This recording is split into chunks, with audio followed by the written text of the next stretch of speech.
नमस्कार, मैं हूं आपके साथ अभिषेक पुंडी।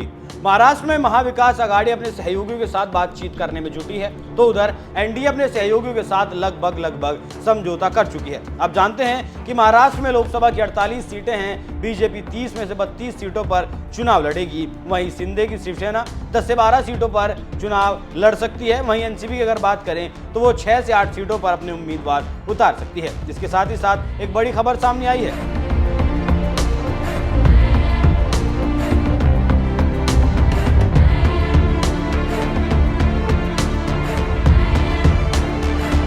महाराष्ट्र की राजनीति से बड़ी खबर सामने ये आ रही है कि महाविकास आघाड़ी के घटक दल शिवसेना उद्धव गुट ने बीजेपी के दिग्गज नेता नितिन गडकरी को बड़ा ऑफर दिया है और इस ऑफर से बीजेपी में हड़कंप मचा है। जी हां, खबरों की माने तो उद्धव ठाकरे ने केंद्रीय मंत्री नितिन गडकरी को खुला ऑफर दिया और कहा कि आप बीजेपी छोड़कर एमवीए के साथ आ जाएं और चुनाव लड़िए। उद्धव ठाकरे यहीं नहीं रुके, आगे कहा कि दिल्ली के सामने मत झुकिए। बस इसी बात से हड़कंप मचा है और लोग तरह तरह की बातें कर रहे हैं। वहीं इस ऑफर को सुनकर अभी नितिन गडकरी जी ने कुछ कहा नहीं, लेकिन उद्धव ठाकरे के ऑफर को सुनकर उप मुख्यमंत्री देवेंद्र फडणवीस ने कहा है कि नितिन गडकरी हमारे बड़े नेता हैं और उद्धव की पार्टी सिर्फ बैंड बाजा वाली है। तो आप समझ सकते हैं कि कैसे बीजेपी और शिवसेना में वाक युद्ध चल रहा है। देखना दिलचस्प होगा कि गडकरी इस पर क्या प्रतिक्रिया देते हैं।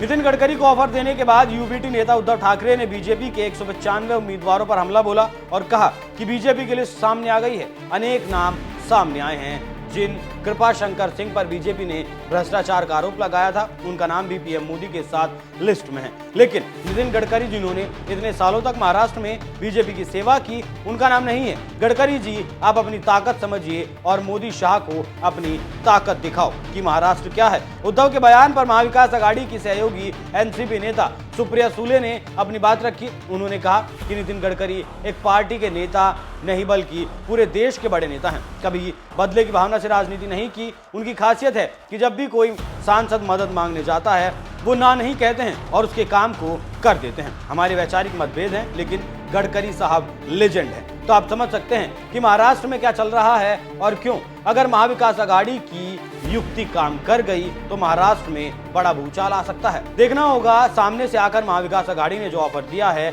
गडकरी को, उस पर गडकरी क्या प्रतिक्रिया देते हैं और बीजेपी किस तरीके से इस पर पलटवार करती है। आप इस खबर पर क्या राय रखते हैं? अपनी राय हमें कमेंट कर जरूर बताएं। नमस्कार।